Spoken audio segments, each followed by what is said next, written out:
Hello everyone and welcome. Can I get a sound check please? Sound check, sound check, sound check. Come on, someone say something. Still says starting soon. Yeah, it will.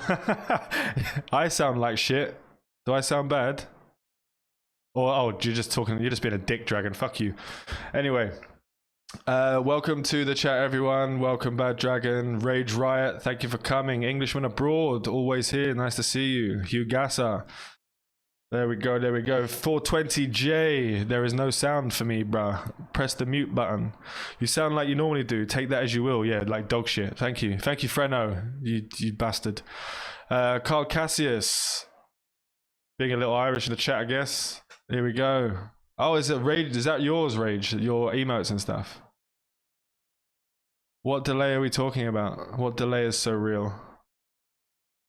Wee bit of Irish. Yup, yup, yup. Right, so today's Echoes Talk is going to be about the state of the game. We're going to welcome Jika. I'm not going to pronounce the second part of the name because I'm shit at it. Like, I'm really bad. He's a fellow content creator. He will be doing content on Eve Echoes once it is fully launched. He's done some content recently as well. If you want to check him out, if you want to put that link in the chat. Oh, shall I do it for you? It's fine. Because you're on your phone. And I'd like to welcome Skippy from Trimark, the PvP goddess of the open beta test. What? PvP goddess, say it. PvP goddess. Oh, god damn it. And I just... yeah. I mean, in the... Well, like, can you be diplomatic when all you do is kill people? Is that a form of diplomacy? You can't hear anyone else. Why can't you hear anyone else? Try and speak now, guys. They can't hear you guys in the chat for some reason. Fix it. So I'm just talking to myself. Let's go. Try system. Try say something now, guys. Hello. The lunatics. There we go. There we go. It's all there now. Every time Windows. He's not. He was talking by himself until now. Yeah. I'm just talking to myself. It's fine. It's okay. Like, no one said anything. You can hear you now, right? So when Windows updates anything ever, everything gets set to default, and I forgot to change it again. That's my bad. Apologies. So let's start again with the young Jika in the corner there. This is a content creator, as I already said. I put the link. Sov goes ape shit. I'm always ape shit. I'm just broken. I haven't slept for 6 weeks, and I'm probably not going to sleep for another 2 or 3 years, probably. And so, no, this is not good, not good. And obviously we have Sam. We have Sam Brigg at the top there, also known as Sam Bridge for anyone who pronounces English correctly. Yeah. Well, Sam is drinking coffee because it's actually like ridiculously o'clock in the morning, right? Yeah, the sun's just come up. And you're still going. You do this every morning for us. You get on here to make sure we're doing everything correctly. It's fucking Sunday morning too. God damn it, I want to sleep. Well, like, we could change the day, but now the day seems to be set now. The day seems to be pretty much set in stone. So I apologize for that. No, it's useful because then we get to go from this to an alliance chat, so it's nice. That's true, because tonight we actually have the Alliance chat this evening for the meeting, correct? Yeah. We have some meeting stuff to attend to. Right, so let's get into the actual Echoes talk. And we're going to, obviously, as we said, going to be talking about the state of the game, the PvP, the PvE, the industry, how we feel about it. Please ask any questions you have about the game for anyone in particular. Just type their name at them and they'll be able to answer the question for you. So he's sat outside enjoying his coffee. There's ice on the table. That's how cold it is right now. There's ice outside, and he's sitting outside, killing himself for this community. What a beautiful human being. there are extenuating circumstances, you know, like I am at a house. It's just that I can't be inside because I'm too loud to wake everyone up. He's not allowed inside. He's like a dog that's chained out in the garden. That's what it is. He's got his little dog house in the back corner over there. Like me, I'm in my little dog shed, so it's all right. It's all right. And he's only in a hoodie. Exactly. What alliance meeting? The alliance meeting that I DM'd you about earlier. It's in there. Don't worry. Yeah, I did. Yeah. But it's okay. You're gonna be here anyway, right? Anyway, enough alliance talk. Let's go to the actual thing. Yeah.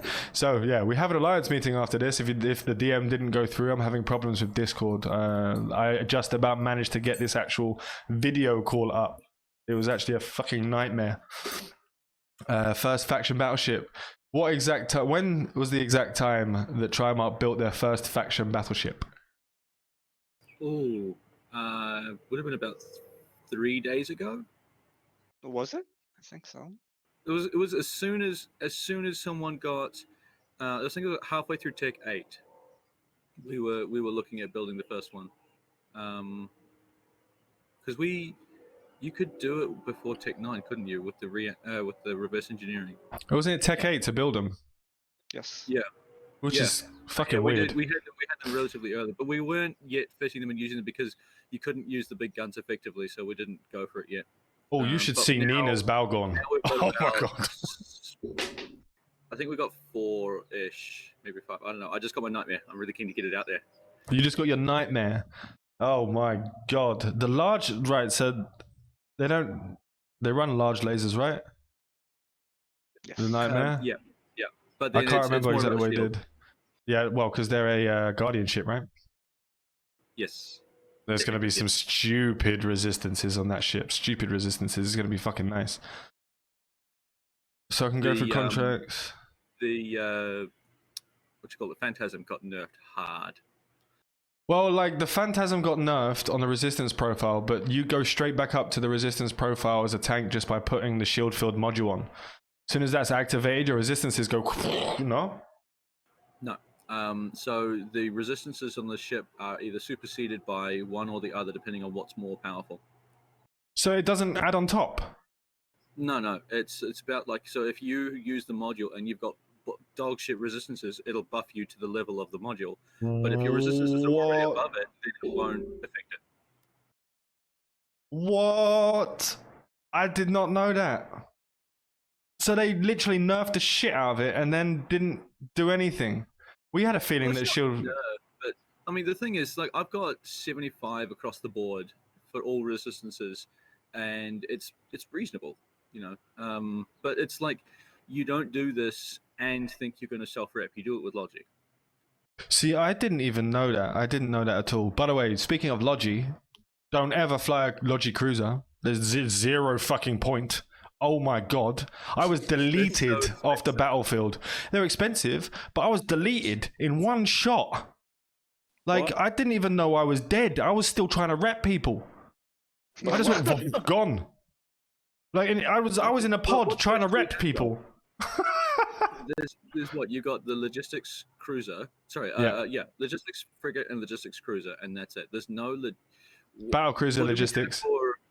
What about SOE? SOE, I don't know if they're going to have, because the way that the actual reps work in Echoes, I don't think the SOE ships are going to have the cap to actually deal with it. You need to have that massive bonus that Logi ships have already got on there. But you also have the SOE battleship logistics. They say that it's a battleship, the fuck, what's it called? The Nesta. Whatever it was. Oh, no, Nesta. Yeah, Nesta. The Nesta is a logistics battleship. It did have stats. I haven't checked this test, so I don't know for sure, because I was told that SOE aren't even in the test, so. Yeah, they were. Massive logistics bonuses. See, I haven't checked it, to be honest. Thank you, Swede. I haven't checked that one. I have been looking at the Harbinger logistics, because that one looks... The stats on the battle cruiser logistics ships, very fucking nice. The range is very nice. And they all... I haven't seen large repping modules. Haven't seen them. I have seen them. You have seen them? We have some. Yep. I haven't seen them yet They at are all. rare. They are very rare, but we do have them. I saw that some people were getting a lot of larger stuff, but you did it. Did you did a 10 scout site? We did a 10 scout site, and there was no battleships in it. We did a 10 DD, and we got It's the 10 DD. nightmares in it. Yeah. Yeah, I think everyone. So because let's look at it this way, Junior, Balgorns. The reason why we have a lot of Ashimus, we have a lot of Balgorns, is because we own the Blood Raider space pretty much as our groups on the side of where we can actually consistently farm dead space sites from bases because we have them there. We can consistently do it. Yeah, we have a small piece, but not. Yeah. The whole thing, obviously. No, I mean we can't own the whole of Aquarius. That fucking thing's massive, and there's no sovereignty. But we have a solid farm of DED sites, for example. Like we can get them all the time. Nearly every day, you have at least one. You have a lot of scout sites, Inquisitor sites. We can run a lot of stuff. Even in low sec, in our low sec, we still have the bases that were there. Someone did go and melt them recently, but what can you do? Yep. So there's a That guy was in lot. the Mercurial, by the way. Yeah, which one was in a Mercurial? The one that killed the level 10 base. He was in the Mercurial. Oh yeah. They got Just went through it, raped it. Yeah, the Mercurial has a lot of good bonuses. It does, but like that was the thing that the Mercurial was the thing that one shot my logistics ship, even though I was moving at 800 meters a second. Like, But I why was- is the difference so big? Why? I mean, compared to EVE Online, okay, where logistics cruisers are basically the heart of all lodges. yeah, Why? Because they are fast and they can move around. Well, except for the Kaldari one. but the Kaldari one has a. Sorry, go on. They can pretty much dominate the battlefield through healing powers, mysticism, whatever. But Healing getting one powers. shot, getting well, one here's shot the is nasty. What was the what were the high slots on your logi that you had?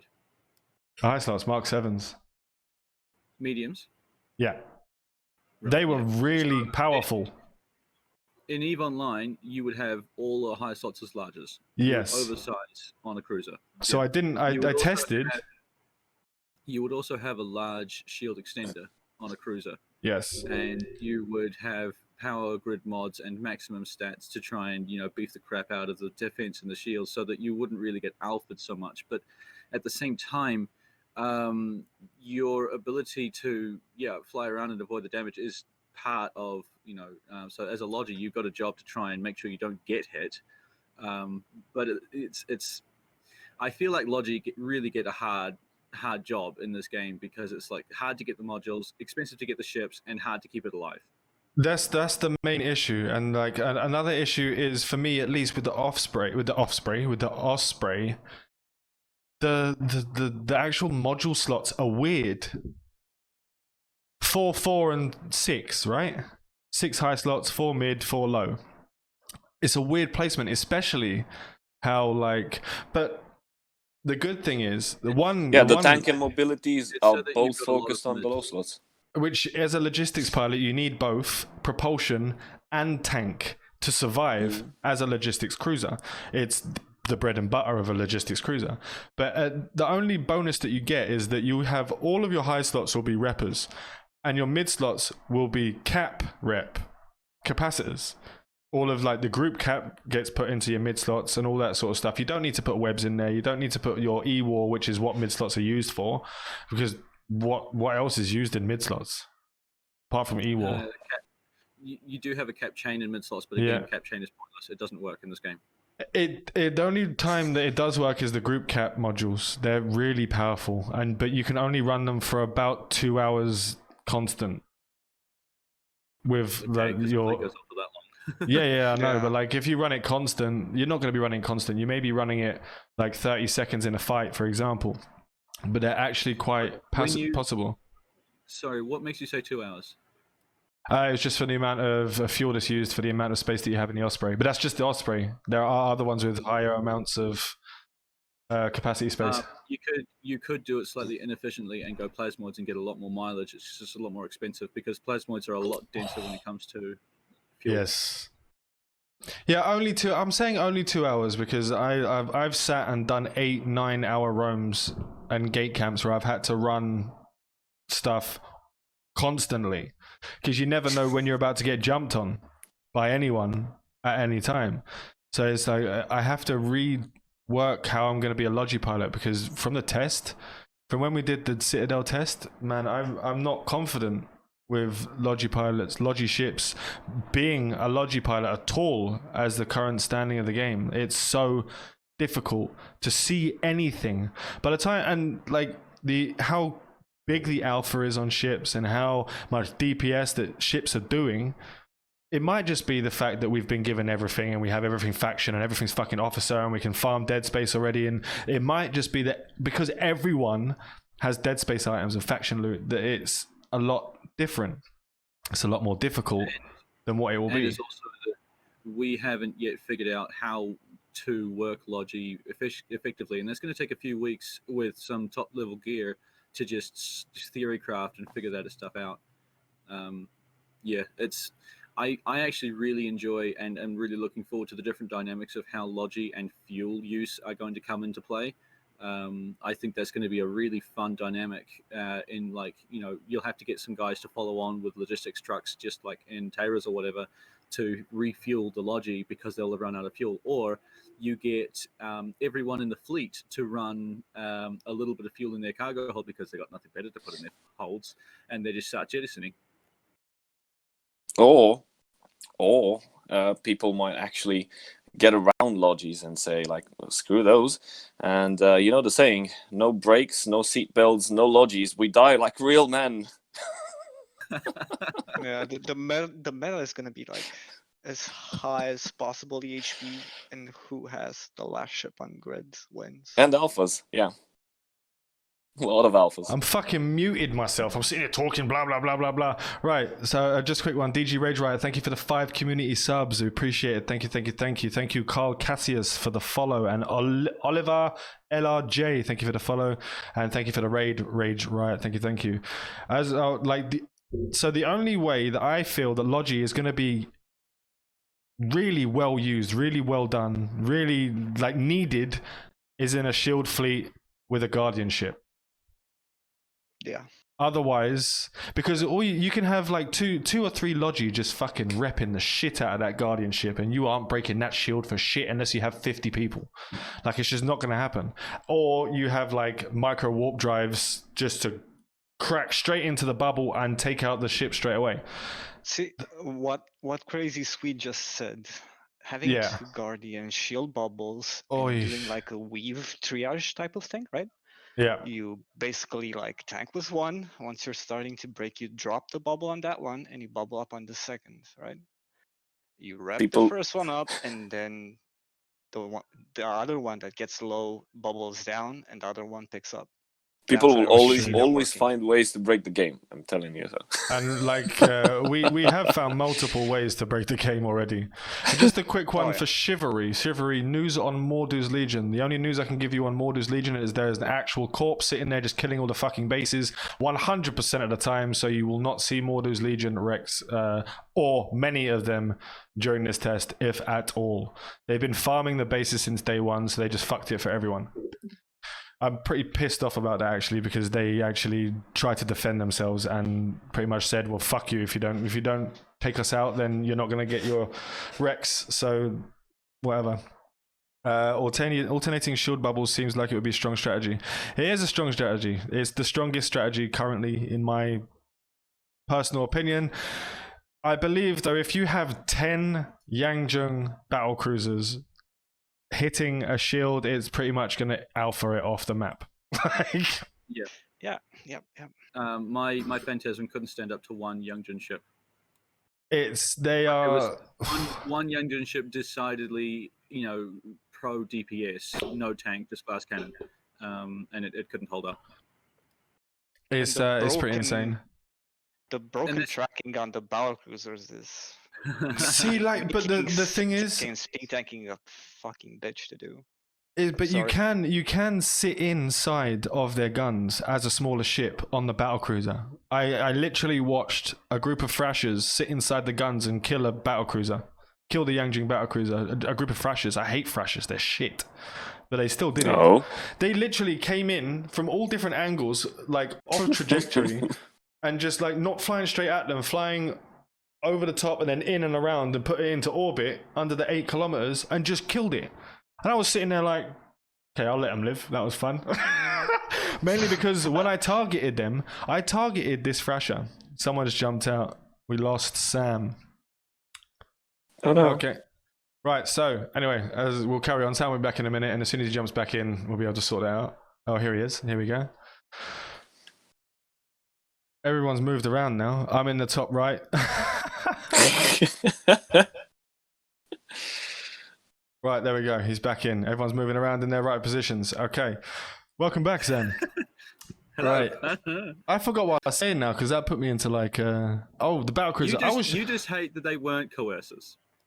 Yeah, because coercers are shit now. How did the coercers get nerfed and nothing else did? Like, it just makes no sense to me. It's so upsetting.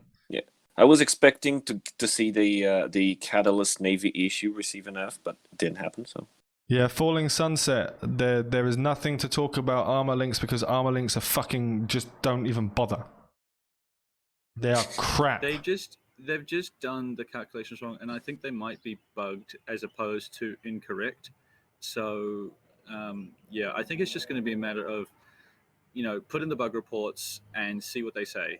I think that they did have a sound, strategy when it comes to how to structure shields versus armor, but they just haven't implemented it correctly to their perspective yet. So we'll let them fix it, and then we'll judge. We'll complain about it a lot. I complained. I put through a massive sheet of what is wrong with the armor, what could be bugged, what might not be bugged, what is so I gave it to NetEase, and NetEase have pointed out some of the things that could be bugged, but what isn't bugged is the resistance. So the resistance profile is whoever you're targeting, not the ship itself, like the Guardian ship.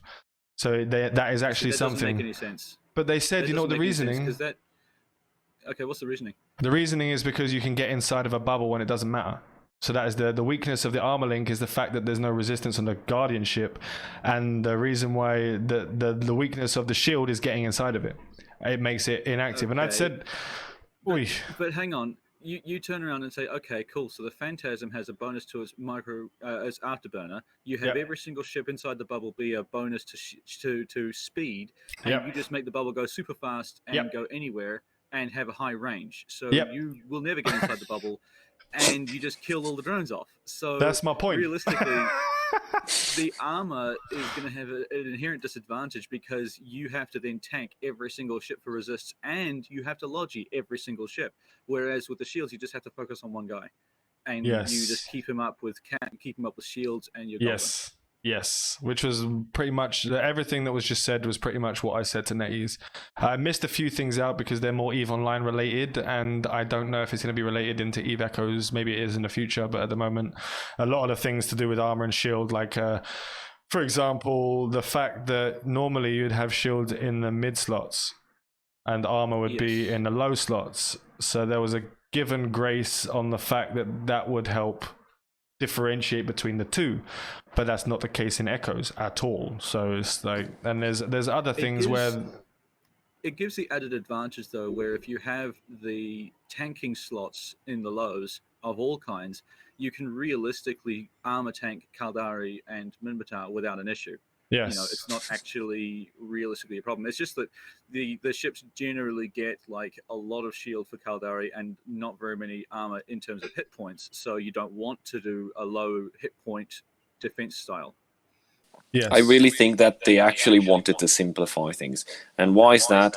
The most obvious example, that they've set up the propulsion and the tanking mods on the same bar. It's the low slots. Yes. It's a bit obvious to me. Why? Because if you do that, you basically take away all the magical configurations that someone could pull off with combining propulsion tank, speed tank, I don't know, stuff that could go together, or that will make absolutely no sense. But, I don't know, maintain your survivability, maximize your damage output. by doing that, they've taken away all that liberty. And you basically either go, you want speed, okay, that means no tank. You want more damage, that means no propulsion and no tank. You want more tank, okay, that means no damage, no propulsion. So it's. But the thing is, propulsion only really is one mod. You know, there are no low slots for the modules for increased speed. It's all about the rigs and. Yeah, but for the interceptors, if you remember in Evo Line, we have like nanofibers and we have like. Yeah, those stuff. It's only the inertia modifier in Iveco's. No, but even then, the inertial modifier doesn't do anything in terms of your speed. It's more like, aligning. But even then, there's no modules in the low slots for speed, and I think they really could introduce some to actually make it interesting. You know, like you're going along with your micro warp drive, and then you need that extra power to catch up to the guy. Speed module. You just catapult yourself forward. That'd be a really interesting mechanic. Oh yeah, definitely. Especially for interceptors and stuff like that for tackles. Which is a good thing to move on to the Rarity of Disruptors. Oh god. That's a good segue to get into the. Not just the rarity, but also the placement. Like you can only get them in one area of space, north. Yeah, but why? Why is it because Caldari? Because Mordu's Legion is the specific faction, or what? I'm confused. Why was I got a disruptor yesterday in Caldari high sec missions, and it's the only time I found it. The only time I found it outside from of storylines. From the storyline missions, I found disruptor in the 1.5 million expert mission. One of the highest story missions. Sorry for interrupting. No, it's fine. Me and Sam have found one warp disruptor in a Serpentis DD, which would be like normal if you think about it, because Galente are specialized in warp disruption and fucking that makes sense. What you call it? Yeah. But we thought, that's gonna be it, but. Every faction has a faction drop for the disruptor, but I feel that only the non-faction disruptors are only being dropped by Caldari rats. We have been farming the crap out of Blood Raiders and Sanchez, and we have not found anything at all. I found a shitload of Nosferatus, which is okay if you want to fly Blood Raider ships because you need a Nosferatu to offset the newts. But for everyone else, no one's going to use Nos because they're so fucking weak without bonuses. Like they're so weak without bonuses. Bad. They're good for ratting at least. Yeah, they're very good for ratting. But they like, why did I think that they didn't work on rats? Because newts don't. Wait for it. What? He doesn't know. The cat. The cat opened the door. Yeah. Oh!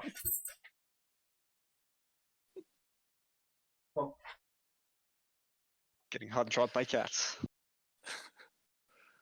He got signed But out. yeah, it's I'm disappointed. I'm disappointed that you can go into an anomaly as a single ship and still destroy it easily.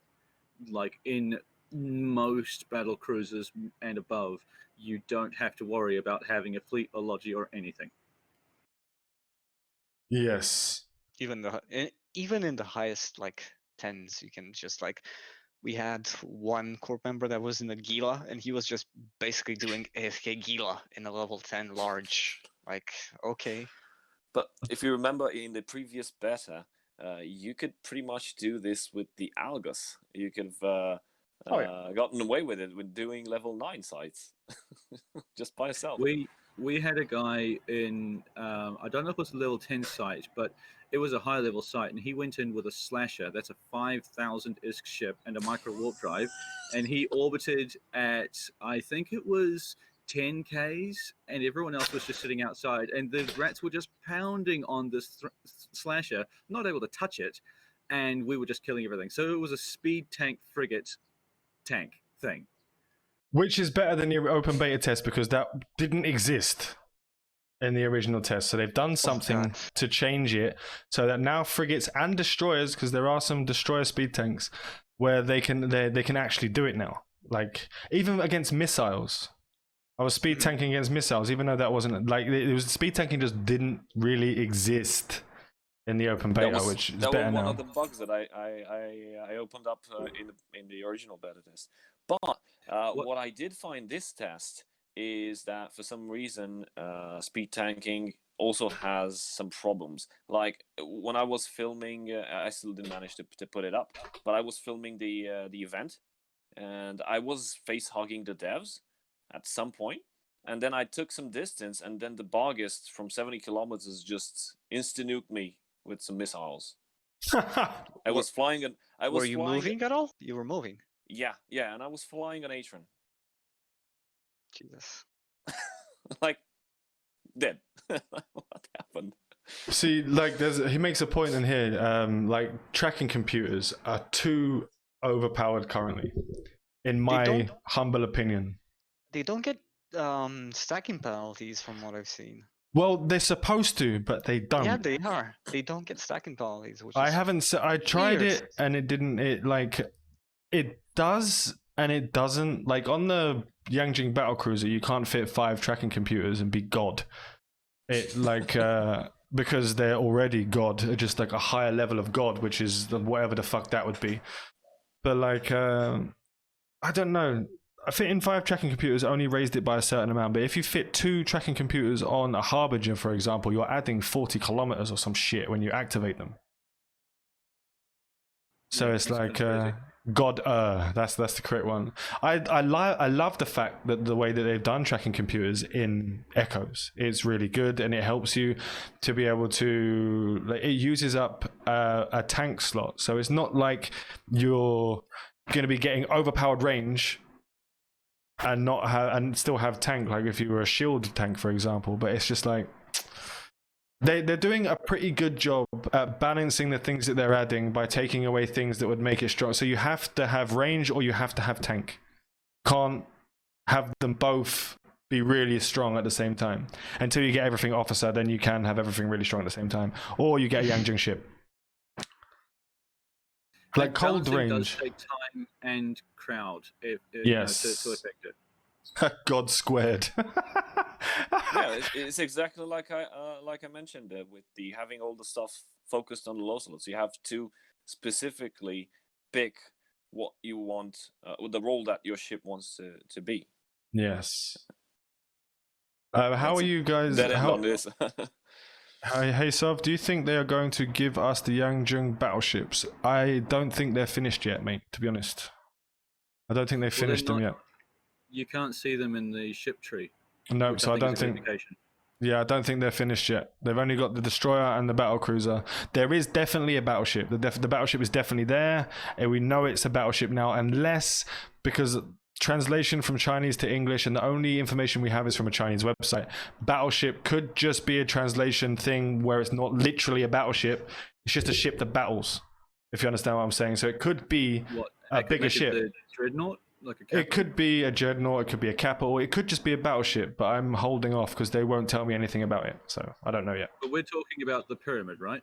Not the Titan-looking ship. The pyramid? Yeah, we had there was a pyramid-looking ship. What the one? Calling it a gold ship. Yeah. I don't know anything about that one. They haven't even given information about that one on the Chinese website, so I don't know that one. That one is just. The battleship is gonna be the one in the trailer. The one that looks like a pagoda. It's supposed, according to the Chinese website, it's called a battleship. But that could just be a ship that battles. Because the translation is fucking horrible for any Google. I don't know how to say it. Maybe you can get your guy to have a look at the website. I'll give you the link. See if you can translate it properly for us, so we know. Then again, that was just a trailer in which we've seen like other faction like capital ships, so that might actually be a capital ship from Yangjing, you know. Yeah, but it's I don't know if they would. I don't know. We'll see what happens with that one. That could be annoying. Thank you for the follow, Quizaz. Thank you. So the Mochizuki, yes, that's the one that was given up on the website. The one so it has quarter moon, half moon, and full moon are the 3 ship names that we know so far. Ship of battle. It might be ship of battle. There's the issue with how speaking of getting given battleships, how does everyone feel about being given a destroyer on launch as launch supplies? Do you think this is going to be paid launch supplies, or just happy, here's a present for launch, take one Yangjing ship? Not I good. have a question. Yeah. What is the point of skilling lasers, hybrids, missiles, projectiles if you're going to be given a super powerful ship at launch and you're just going to want to go disruptor, the decomposer? Right, so here's the thing. How hard would it be to get the decomposer weapons if you lose your ship? I don't know. We've already picked up decomposer rigs If from we- the sites. Yeah, if we, like, for instance, for me, it really depends on how easy it will be to get the ships outside of being given them. If they are the same as every other faction via Dead Space Site Rex, then there will be an issue. But there will be an issue because we can have it on farm within week 1 and everyone's going to be in Yangjing ships, for example. Yeah. But there's the other thing that I'm worried about. If this becomes an Omega only ship, or it becomes a paid ship for you to buy, or any of the above, could be a problem. So if you're given the Yangjin destroyer early, then you choose, because you have this new shiny destroyer that's really overpowered, you choose to skill into disruptors And you lose it. Decomposes.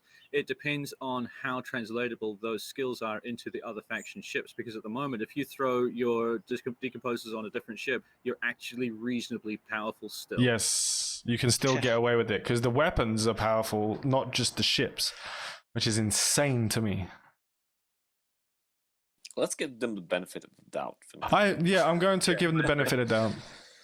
Imagine what happens to the people who lose the good weapons off the Yangjing ships. They're going to fall so far behind. That is why I will not be training Yangjing ships at all from launch. I may have one character, so I'm going to have 1 or 2 characters, maybe 3 characters on one account that are going to be free training SP. I'm not going to be putting any skills on those 3 characters at all. They will be left to just accumulate SP, so anything that comes or happens or changes, I will have something to fall back on. But that's only because I have some spare moolah to be able to do that. Not everyone can do that. So it's only a fix for certain people. Like, I'm sure there's people here who will only be able to pay for 1 account, or there's only people here who will only be able to pay for 2 accounts. But having a secondary character, even if it's just the standard Omega, where you can keep the SP going, like, what is it? It's the limited one. The combo Omega is the unlimited storage of SP, correct? Yeah. Yes. It's only the combo. So even if you have one character that just stores SP, if you have your main character and you skill into decomposers, you skill into the Yangjing ships, you get everything at the beginning, and then you lose it, you have something to fall back on. And then if it becomes easier to get Yangjing ships later on down the line, you then have another character who can use it. The other question is as to whether they change it from non-transferable to entirely open on the market, in which case it will then become a standardized ship that's available to the general public, because everyone and their dog can pick up one from their alts and or sell them on the market for a lot of cash. Yes. And I don't understand why they're blocking the trade on certain items. I think that we're still in a bug state. Why are hull modules non-transferable? I think that's just pure bug. But in terms of Yangjin, I kind of understand. They're trying to give everyone a taste, but not like allow them to make it mainstream. I think they anticipated these ships would die and phase out a lot quicker than they have. But quite frankly, they haven't, because you can't beat them very easily. Boy, they were wrong. And the fact that they Well, have they were +2 warp core stability is wrong. I think they're going to take that away. I think that's going to be They taken need away. to. I'm And some pretty damage. sure. The damage definitely, or I know 100% is being rebalanced. The damage is 100% being rebalanced. I've been told that specifically, but I don't. The warp stabs. I don't know what's happening with that. Not the warp stab. Sorry, the +2 warp. With +2 warp core stab. I really don't. I have a problem with the rarity of disruptors. Why can we not get disruptors? And where are the scramblers? Scramblers are meant to be close range +2, whereas disruptors are long range +1. Yes, Why do yes. we not have this system in the game properly? You know, Be- if we had that, we could fit our mid slots, 3 mid slots per ship, disrupt, scram, or scram, web, or whatever the hell you want. You would be able to do so much more, and the +2 wouldn't mean as much. We could work around it.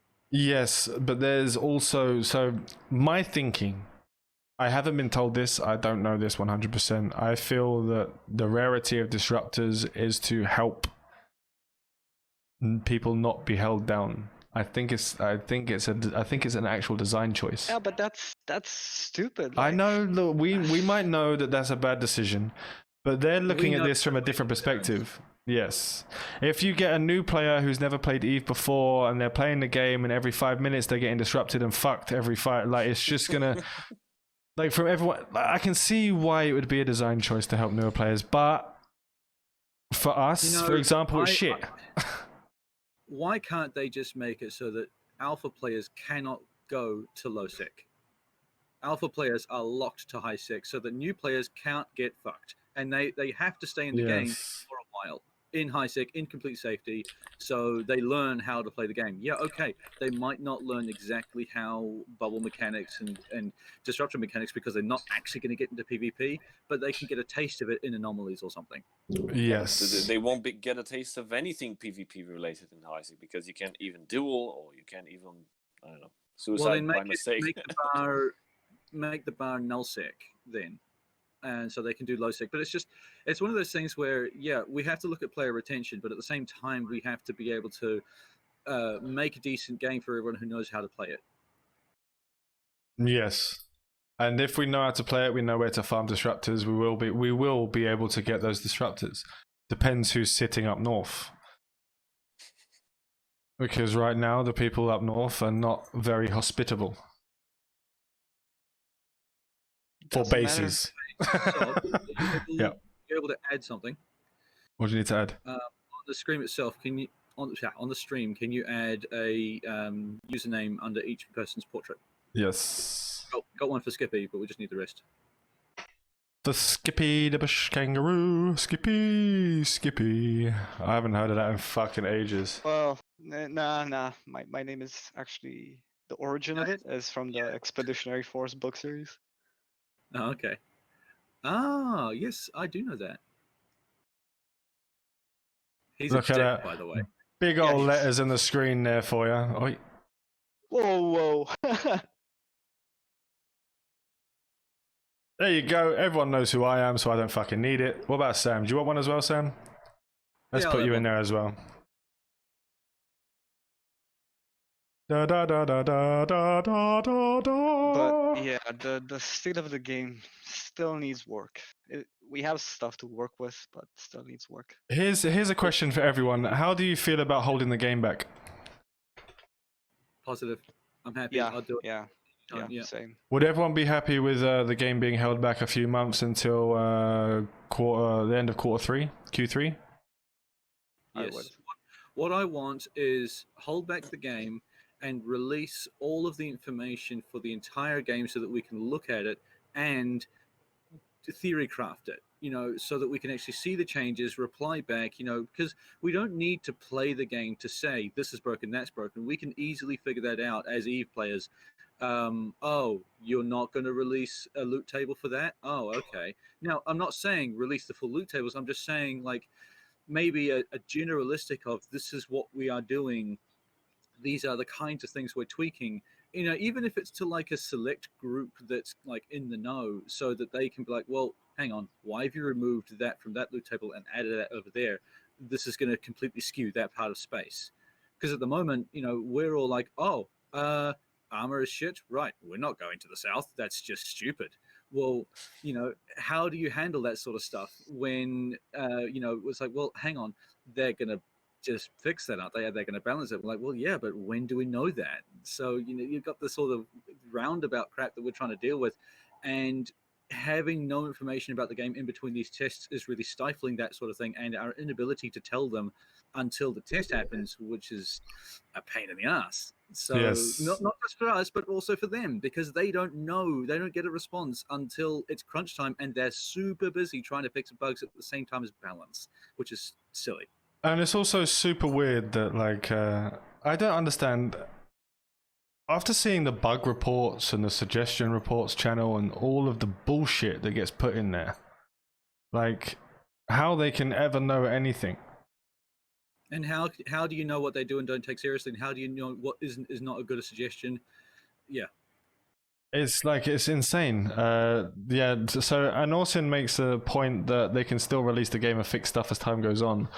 But you put it this way, the way that EVE works, you have to put time in to get something out of the game. If you are going into the game and you are putting SP into a certain thing because you understand that that is okay for the launch, you put it in and then it gets fixed or changed, you are now sitting fucked until you can catch up on the SP. Yep. So like launching the game and then fixing as things goes on will actually be a detriment for newer people who know nothing about the game. They'll be sitting there in their amazing ship and they're like, yay, I'm in my Thrasher. Everyone knows it's shit, but yay, I'm in my Thrasher. And then it just gets changed and then they become unviable completely. And then why are they going to continue playing the game? It's better to have everything at the beginning, sort of semi-fixed, and then open the doors. Personally. If I remember correctly, did you guys manage to play ECHOESTALK? When it launched? I did, and there were no battleships in the game yet. Woo! The battleships I think launched at the end of ECHOESTALK or at the beginning of EVE Exodus. Oh, you're talking about... Okay, yeah, no, I get it. I was like, is this a different game? Like, you were talking about the expansion, right? Okay, cool. Yeah. That was the first instance of the game. Yes. That we got the ECHOESTALK. And it had... there were some balance issues, of course. But I don't remember seeing... at that time, there were no, like, judicial issues, with releasing loot tables or this is random... I'm not going to get fined for not giving you the randomness of said items. But it was fairly balanced. Things got unbalanced when they started introducing stuff, but it then got balanced again once the new expansions came along and so on. And then they added capital ships. Yeah, it was a start with something plain that you could relate to anything. Right now, the state that they're trying to introduce with EVE Echoes is you already have battleships, you already have factions, you already have a lot of stuff that can relate actually to EVE Online, but they're a tad modified, and they're not balanced at all. So I would go for a pushback, even though I'm sad about it. There's no reason why we need, and this, I guess this is the thing. When we start the game at the slow, proper release, we are going to be hurting. Frigates and destroyers only. We won't even have cruisers for like what, a week? Yeah, Yes. we will have time to adapt. Yeah, but then we don't know how much they're going to fix the game because they're going to be too busy running it. So we'll see. That's a point that Hugh Gass has just made there. There were Empire faction frigates at the event that aren't in the ship tree. Like the, oh God, I can't remember what it's bloody called. Like... Concord? Sorry? Concord ships. No, like just the faction frigates. Someone name one of the faction frigates. I'm losing my mind. Yes, for example. Like the... Firetail. Oh, those sort of ships, yeah. Like a Galente faction frigate. Yeah, like the Galente faction frigates, the Caldari faction frigates, Firetails, all these things are here. So that they were there, they were being played, and I think they added that there as a little like we might have this later on, but they're not in the ship trees, they're not in the game at all, in the market or anything. The Federation Navy Comets, the Firetails, and there was the core faction frigates. They were all there at the test, and the devs were flying them around, and we were killing them. But we managed to kill. Like, we got one of the rattlesnakes. We got one of the battleship rattlesnakes during the test. I accidentally killed some opposing force guys. We had some pirate kills because everyone was killing each other. So everyone was warping in, and all you could really do was just kill whoever came into range. So I went from an anti-piracy corp to just kill everyone. Literally killed everyone who flew in. And then the devs... Did you kill Nina? No, Nina wasn't there. Nina wasn't there. So, but this is the problem. This is the thing. This is one issue that I had with that event, okay? The devs went in there and just killed everyone. They didn't give people a chance. They didn't allow for the event to be like an event. They were one-shotting everyone and then podding them.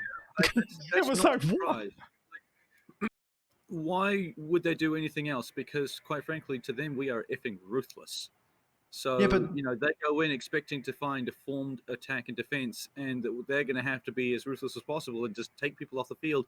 Otherwise, they're going to get overwhelmed. And especially considering they probably came from the point of view that they gave everyone super powerful ships. Everyone was complaining that they were super powerful, and everyone was going to turn up in one. I mean, that's the reason why we didn't go. We didn't go because we're like, well, it's just going to be a bloodbath, and no one's going to have a good time. It wasn't even 100 kilometers, JB. There was a person, the Macarials were shooting out 190 kilometers. 190 kilometers, hitting a fucking pod that was moving at 190 kilometers and killing it. A pod. It doesn't even have a signature. Like, I don't know what they did. I don't know what happened. Dev hacks.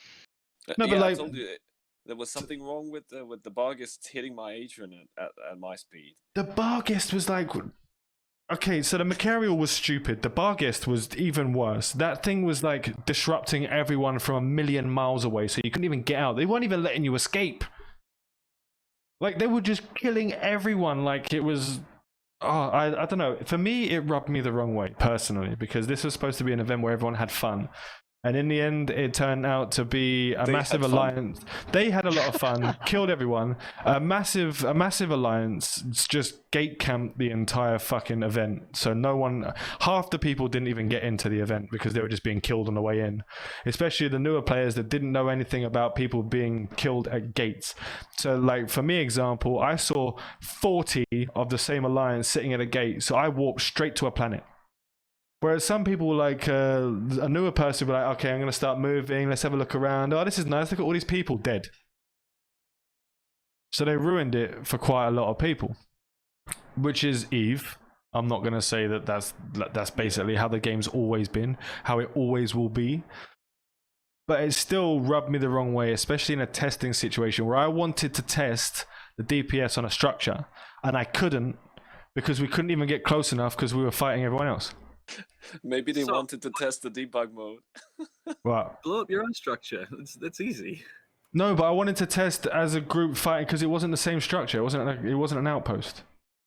Oh, okay. It wasn't a capsulated outpost. Oh, fuck knows. It was just a load of numbers. It was like 33786, and the other one was 5545 or some shit. It didn't tell you what it was. Of the structure symbol. I got a recording of everything, so it was bigger than the other one, like with the 4 notches missing. We can compare it with, in every anomaly there's some sort of structure, so we can look at like the Fortizars and the Setayo and all that kind of stuff. So we can compare them and have a look. But the thing is, like, the capsulated outpost, well, currently useless. They're currently useless because they're literally made for a solo player, not for a corp. So there's not. Have you tried to fuel one? Yeah, well, I think that's a bug because every day we log in, all the fuel's been eaten because we have to re-enable the module every day. For some reason, we have that bug with ours. We don't have to. We haven't yet had to re-enable the module as much, but it's 3,000 M3 of fuel every 6 hours ish. So 2,000. How are you supposed to do that as a solo? 2 million gigajoules was the required, and I did the maths on what one person could bring in terms of planetary, like one full account for planetary was 170,000 gigajoules. So you'd have to have like 10 people doing just fuel for planetary to fuel the station. Okay, so it was after the maintenance we had to re-online stuff.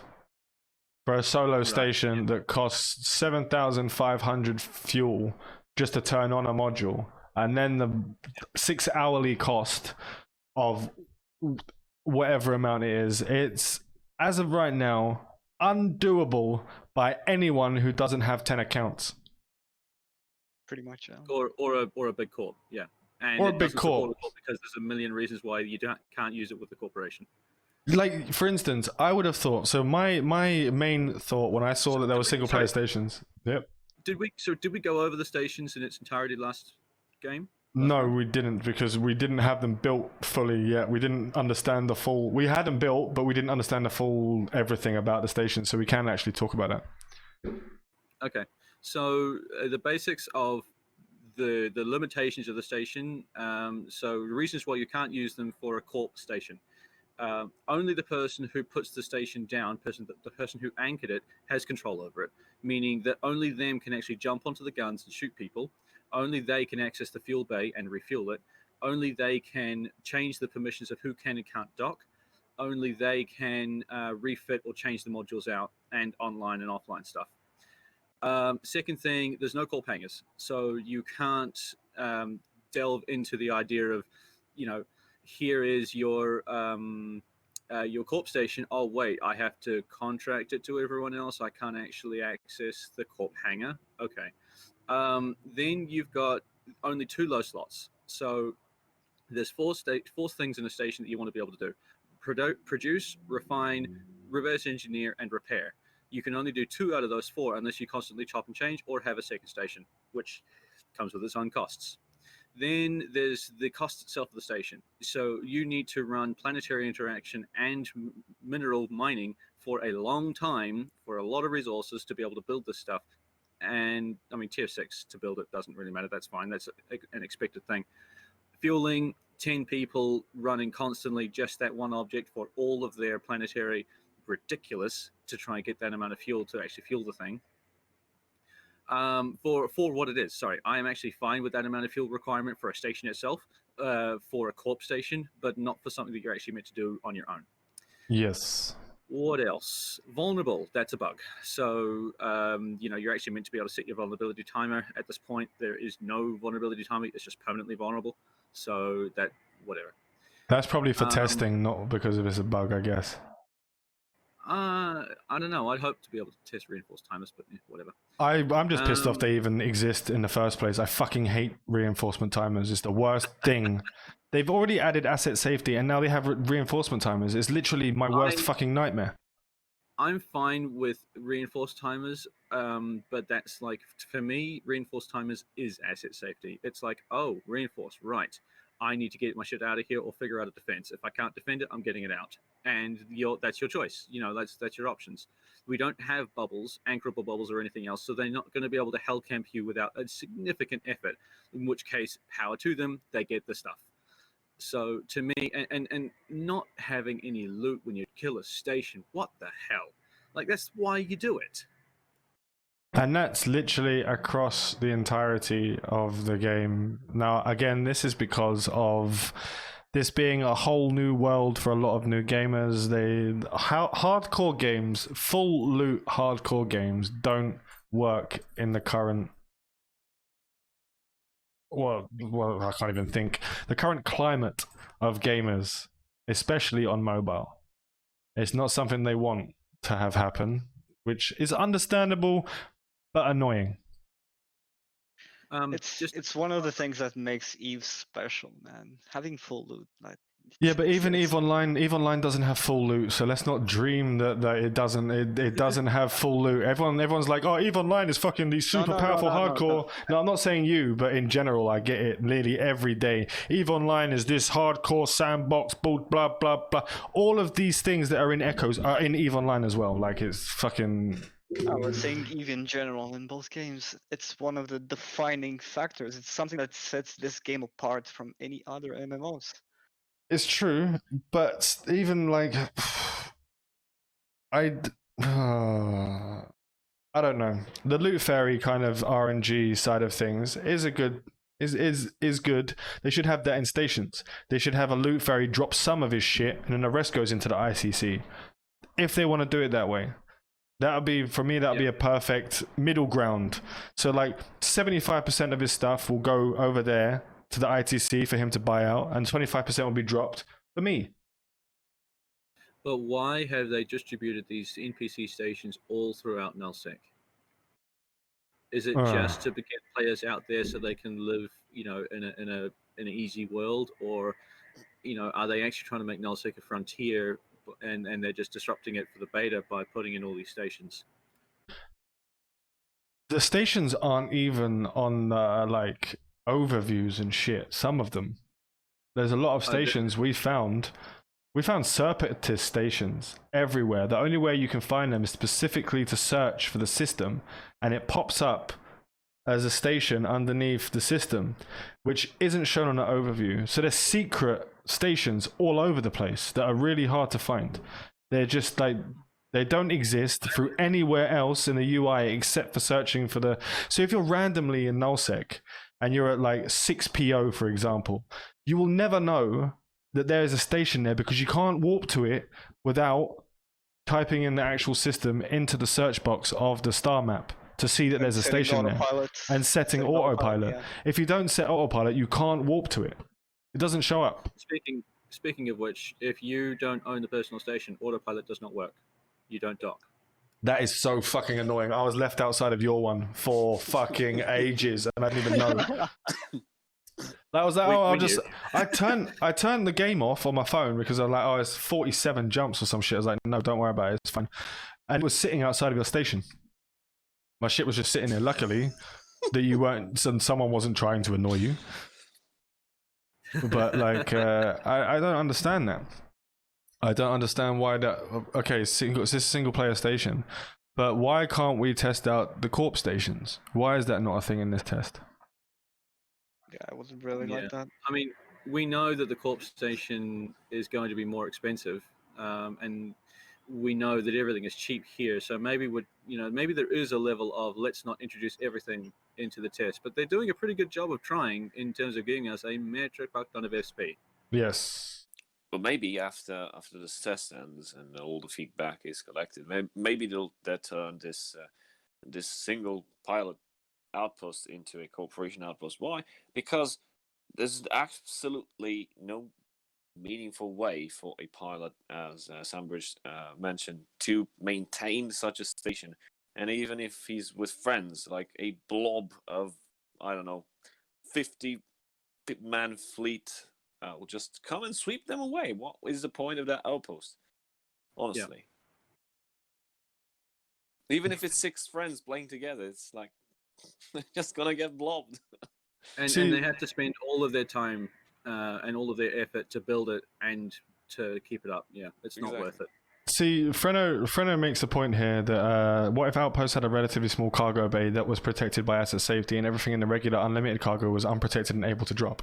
If you actually read the actual sentence when it comes to they're talking about, it's not called asset safety, it says outpost hangar. The specific words in the outpost hangar, not hangars, not anything like that. So we don't know if there's going to be a separate hangar that's the stuff that will be saved in, or what. But I'm pretty sure it's just all hangars are going to go to ITC. But that is a good one. I would like something like that, honestly. So you can have like your nightmare sitting in that hangar that you don't have to spend 400 million ISK to buy back, for example. Red Corp had a third station yesterday at the end of the test. What was that about?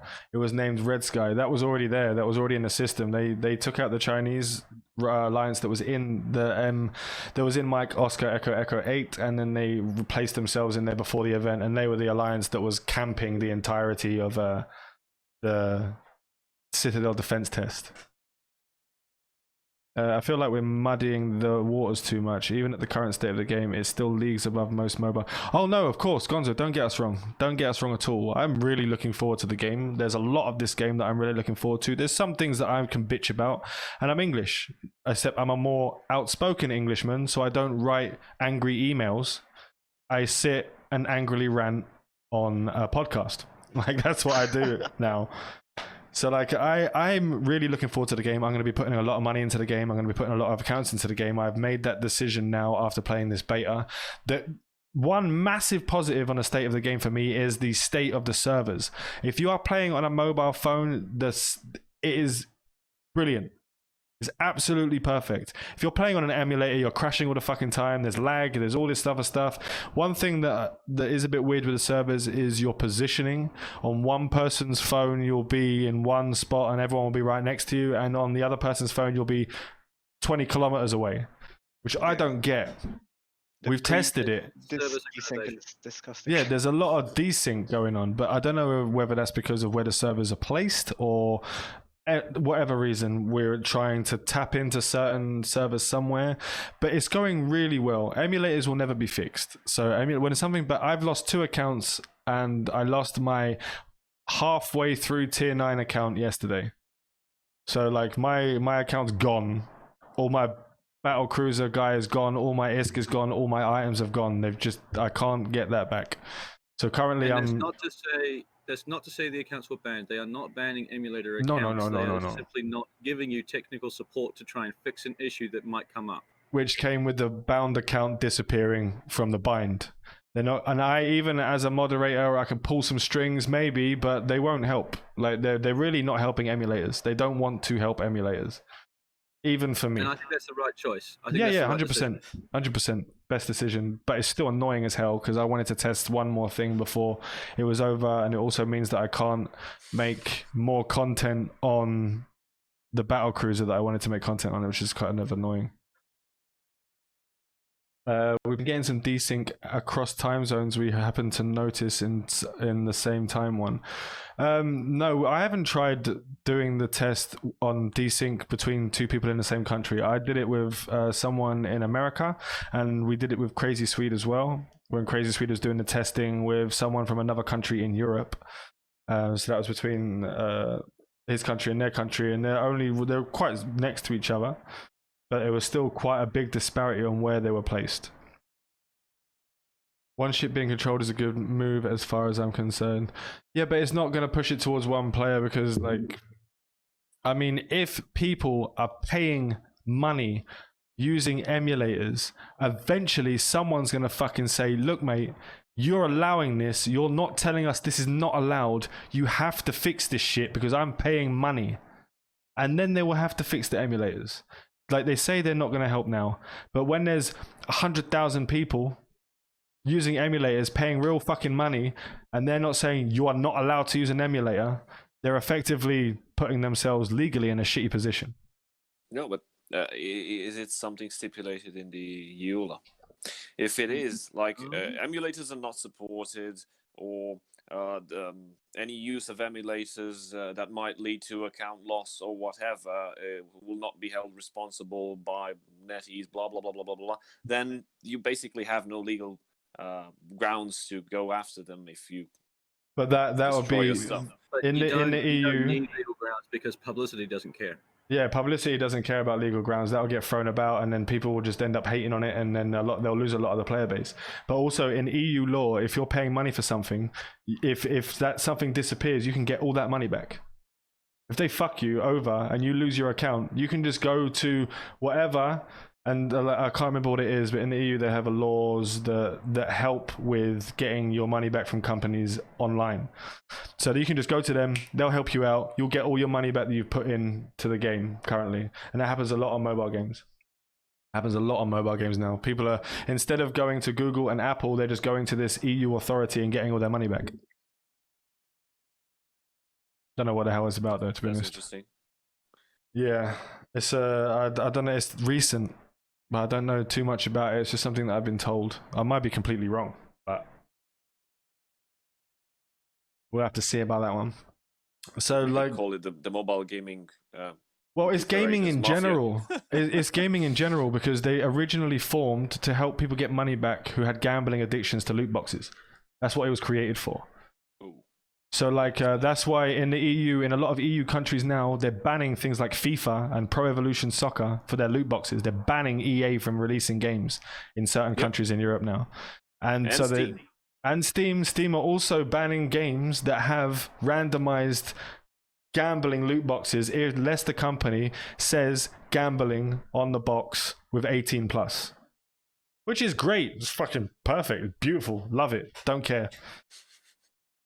I hate loot boxes with a passion. I still buy them all the time, which makes me a really bad person, but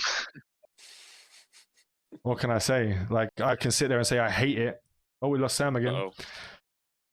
I hate loot boxes and I hate everything about them, and I really hate the fact that they prey on people with a certain mindset. It's a really sad thing to see happen, but I still paid a lot. So I feed the beast. Are those chests from story missions loot boxes? No, those chests are prizes you get from doing storyline missions, which can be sold. So it's a form of RNG within the game, a form of gambling in the game, that you can sell those boxes for ISK to other players, and you get a randomized item. But it's not really random. You pick an item out of the box. So you get a list of, is it a list of 5 items that you get a chance to have one of them, or is it a picking one, choosing one? Someone said you could choose them. Someone said they're random. So I'm not really sure. I haven't got one because I've been super unlucky with the missions. Super unlucky. So I have a question for you. Yeah. If in skill injectors and extractors, specifically including the idea of extractors, are included in the game, I don't know, 6 months and later on, whatever, would you think it's worth bothering with COG 3?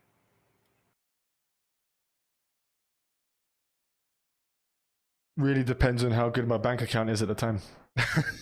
In the long run, COG 3 is gonna pay off in the long run if you. You're gonna be T10 4 months before anyone else. Yeah, it's gonna pay off in the long run if you get. So if you have a combo, but then if you are injecting, how much benefit can you get? I guess like a small amount of injection is going to cost as much as or more than the COG, and if you start the COG at the beginning, then you'll have the benefit all the way through, whereas the injection is just a one-off quick thing, so you're not going to gain that benefit.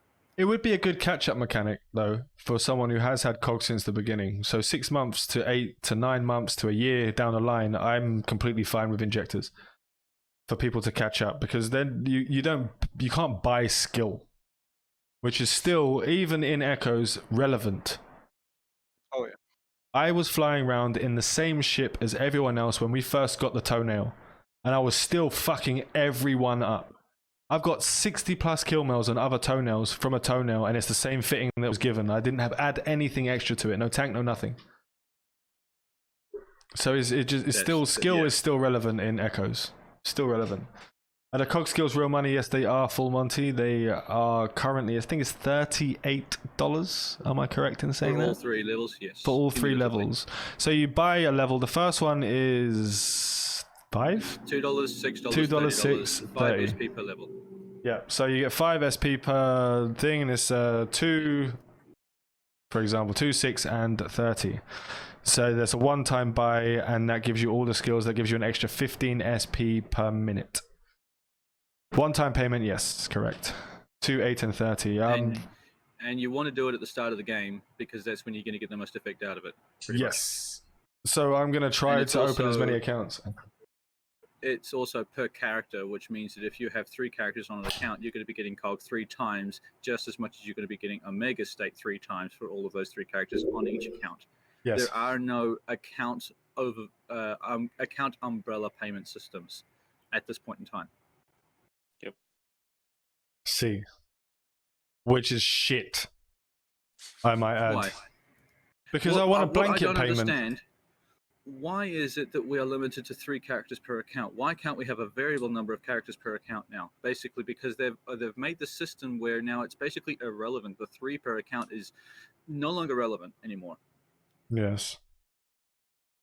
I don't know. Because I'm not sure. I'd much rather have all of my indie tunes and all my CEO tunes, all that sort of stuff on one login, account. Yeah. so that I can manage them easily. I don't want to have to make 10, 20, 30 freaking Gmail accounts just so that I can manage them all individually. And it also allows me to have one payment system as well. You know, I don't have to have like pay $5 in here, pay $5 in here. Oh my God, I missed that one. Oh, it's not Omega anymore. God damn it. You know, I don't want that. It's true. It's true. And they're saying that they'd rather have COG 3 than injectors because it's more money at the beginning. I don't know. There's not going to be injectors at launch. TM. I have no idea. That could change. So please don't use that, what we've just said, as binding. There is no good reason for them to introduce injectors at launch, because they're not going to get the benefit of COG, because everyone will have to toss up what are they going to put money in. Everyone's going to have a fixed budget that they're going to have to choose how are they going to spend their money. They're going to introduce different payment systems at different stages of the game to enable people to spend the most money. It's basic economics. Yes. And then they've added other things in other games that, like, for example, they've now added a one-time buy, but it's kicking off in EVE Online community right now because they're selling SP out of a box. Yeah, that's. It It's is a online. one-time, yeah, it's Yeah, only a man. one-time buy. I got an email yesterday. I didn't get this email on any of my main accounts. I got this email on my newest account, 3 of them, my newest accounts, I should say. And the email came through saying, buy this booster box. You get 1.5 million SP, and you get a cerebral speed up, which gives you even more SP a minute, which is the same as COG, but as a timed thing. Isn't the cerebral SP within the first 28 days, and it lasts for 2 weeks, and it's 9 times skilling? Yes. Same one. So it's only for new accounts, only for beginners. Yes. So you can't do it at late stages of the game. No. Well, you can get the box. You just can't get the. You can get the box on any account once, and you Right, can but get the cerebral. you can't use. So the only I thing don't you think can do with so. cerebral No, is no, sell it. I got that same email on Yeah, my main account, which is 150 mil SP. I didn't and get it it on mine. Also says the expert cerebral accelerator. So Oh, am it's I no, gonna because get it's that? the expert cerebral, which is the new one they added, which is past the time limit. Oh, right. Okay. So that can be used on very high SP characters. So It's I a don't know. one-time box, which is fine, but it's a stepping stone that they have pissed off everyone, even like the CSMs and shit. These people that spend their lives in this game, I've seen tweeting all like they're just like, there's no point in getting angry anymore. EVE Online's dying. Like they're adding all of this monetization because the bottom line, they would only add all this monetization if they were losing money.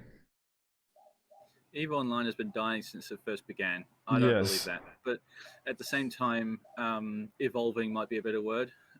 But there is certainly going to be a challenge for EVE Online now that Echoes exists, and everyone has a split focus. You know, like the biggest draw for me for EVE Echoes is the restarted universe. To be honest, if EVE Online restarted this universe, by Echoes, see ya.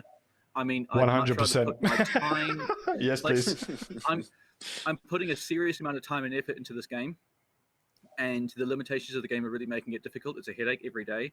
If I were to put the same amount of time and effort into EVE Online, it would be amazing. I won't do it because the universe is so skewed and developed into the trillionaires and whatever the hell amount of money people have in the game now. It's not worth my effort to try and be competitive in that game because it's just impossible. But if if the universe was restarted in EVE Online, yeah, I'd be there. I'm loyal to my community. I am most definitely with my community. It's just the fact that the way they've styled EVE Echoes and the way that EVE Online is treating itself and slowly morphing into what it is, it means that the restarted universe is the biggest draw for me. That's why I'm in Echoes. Same. But you have to remember, CCP was bought, right? Yes, by Pearl Abyss. Exactly. Well, That's when things started to change into this free-to-play-ish, more monetization, more stuff. I think they if I went remember down for a correctly. long time before Pearl Abyss came along. But even so, there was a meeting where Pearl Abyss basically announced and said, we don't care what happens with EVE Online. You can manage yourself, CCP, if EVE Online continues to pay its quarterly. So, yeah, and we don't know the back-end financials. We aren't really here to discuss that. But it's one of those things where we know they don't care what happens in the game so long as it keeps up. Yes. Yeah, I remember they tried to so they've been talking about restarting EVE servers since probably 2007. That's like, it's only a few years after the game officially came out. And can you imagine, like, coming up on 18 years later, they're still nothing new. It's just still the same, and it's stifling. Trying to get into the game now. I mean, I have so many accounts that are over 150 million SP. It's easy for me to jump back in, but for a newer player, it's not that easy. And it costs thousands of real life money to try to catch up. Thousands. If you wanted to buy Plex, and people do put it in, and then they realize that the game's just so entrenched. Like, I don't, it's, if they restarted EVE Online, I would be there. But they would have to make some serious changes to the dynamics. They'd have to take some leaves out of Echo's books for me to be really interested in re-going and rejoining. And the difficulty is Echoes is working on that. They're basically doing what we're talking about. And I believe that they will reach a balance. Echoes will create a game that is suited to the masses and will,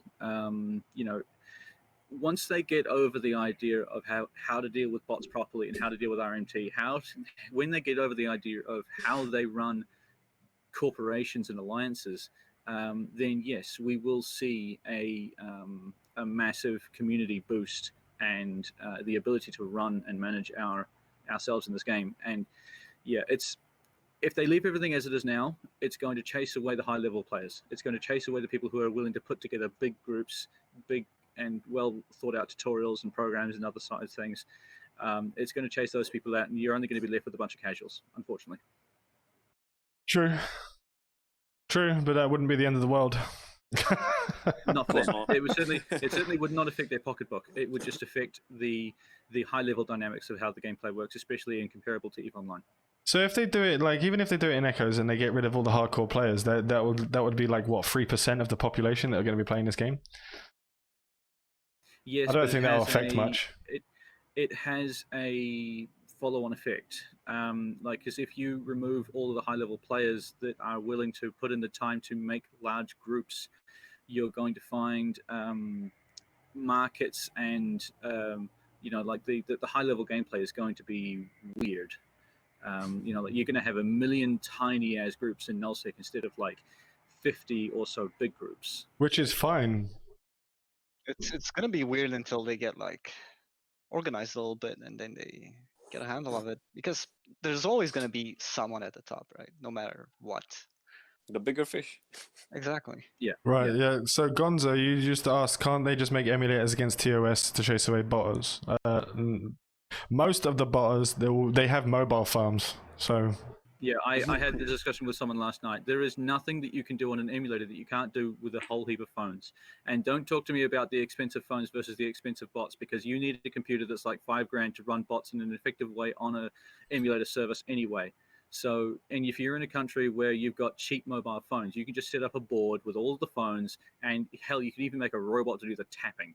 So it's not that difficult to run a system. You just have to be inventive and be bothered. Yep.